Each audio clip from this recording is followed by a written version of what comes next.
While many aspects of Jack Reacher's backstory remain unexplored in Amazon's Reacher and the original books, both have dropped many insights into his military background, family history, and past as a special investigator.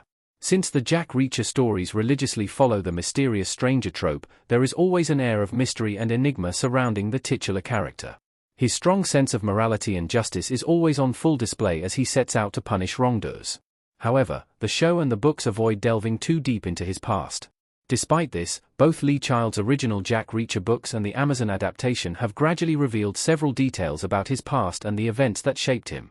Primarily through flashbacks, both have allowed viewers and readers to put together a picture of what has made Jack Reacher who he is. From Reacher's military background to the real reason why he left the service and decided to live as a hobo, the original books and the show have given a glimpse of it all. What we know about Jack Reacher's family and childhood. He had an elder brother named Joe Reacher. Alan Rickson as Jack in Reacher Season 2 and Gavin White as Joe and Maxwell Jenkins in Reacher Season 1. Many flashbacks from the Amazon series established that even though Reacher was not in touch with his brother, Joe, they were close while growing up. Being the elder brother, Joe would often be a guiding force for Reacher, helping him navigate through many tough decisions throughout his childhood. Joe also always had Reacher's back. For instance, he took the blame to ensure that Jack Reacher did not land in trouble after a bullying incident in Okinawa. Despite depending on one another as children, Jack and Joe eventually took different paths as adults and did not meet until their mother's funeral. As Jack Reacher recalls in Season 1, Joe had introduced him to the blues musician Blind Blake, whose mysterious death eventually led the titular character to the small town of Margrave. After arriving in Margrave, Alan Richson's Jack Reacher eventually learned that his brother was murdered while working for the U.S. Treasury Department and investigating the counterfeiting operation in Margrave. While Reacher's mother's name was Josephine, his father's name was Stan. As a flashback in Reacher Season 1 suggests, Josephine Reacher played a crucial role in shaping Jack's unwavering moral compass. When he was much younger and often getting caught in trouble, she told him he must always do the right thing with the strength of 3 boys. She eventually died from cancer and gifted Jack Reacher her father's French War Medal, La Médaille de la Résistance, rewarded only to heroes who show bravery in the face of danger. Jack Reacher's military service record and ranks. Reacher was a major before he left the military. Jack Reacher's father was a Marine captain, forcing him to grow up in military bases across the globe. Given how both Joe and Jack Reacher also eventually joined the military, it would be fair to say that being raised in the military environment had a profound impact on their careers.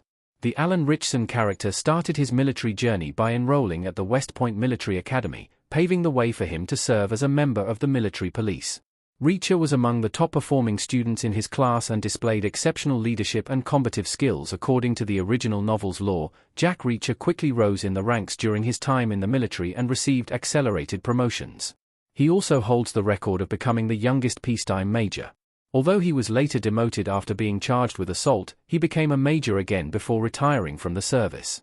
During his time in the military, Jack Reacher earned several other accolades. For instance, he was the first non-Marine to win a Marine Corps Invitational Rifle competition called the Wimbledon Cup. He also won other awards, including Jack Reacher's life as a special investigator explained. He was the leading force behind the 110th Special Investigation Unit. Jack looking upset when he listens to someone at the bar in Reacher. Although the original Jack Reacher books never explicitly mention why the titular character was tasked with forming the 110th Special Investigations Unit, Lee Child's Bad Luck and Trouble mentions that commanding the new military unit was a reward for him after he became a major again. As seen on the Amazon show, Reacher took his job incredibly seriously and carefully recruited every member of the 110th Special Investigations Unit. His team members initially struggled to get along, but Reacher eventually found creative ways to help them break the ice and work together. With what followed, they handled many dangerous cases, with one involving the investigation of corrupt activities in the military itself. Reacher's strong sense of morality and justice eventually rubbed off on his teammates as well, leading to the events of Reacher Season 2, where many former members of the 110th Special Investigations Unit lost their lives while exposing an international terrorist conspiracy. Why Reacher left the military and started wandering. Many factors contributed to Reacher's departure from the military. Despite having a prosperous career in the military, Jack Reacher eventually retired to live as a self-proclaimed hobo. One of the reasons why he left the service was that he grew sick of the corruption and bullying that was rampant in the military system. As a flashback in Reacher Season 2 reveals, the Alan Richson character also often questioned the hierarchy and authority within the military. The original novels also suggest that in 1997, Jack Reacher departed from the military because of military downsizing and his confrontation with a lieutenant colonel. Jack Reacher lives off the grid after his retirement because he spent his entire life living in one military base after another. He saw his retirement as an opportunity to see things he never got to see while being confined in military areas. Owing to his upbringing and life in the military, Reacher is also a misfit who cannot settle down and live like most other people. Therefore, he prefers living like a hobo with little to no belongings. Amazon's Reacher will likely delve deeper into his decision to live as a drifter in future seasons.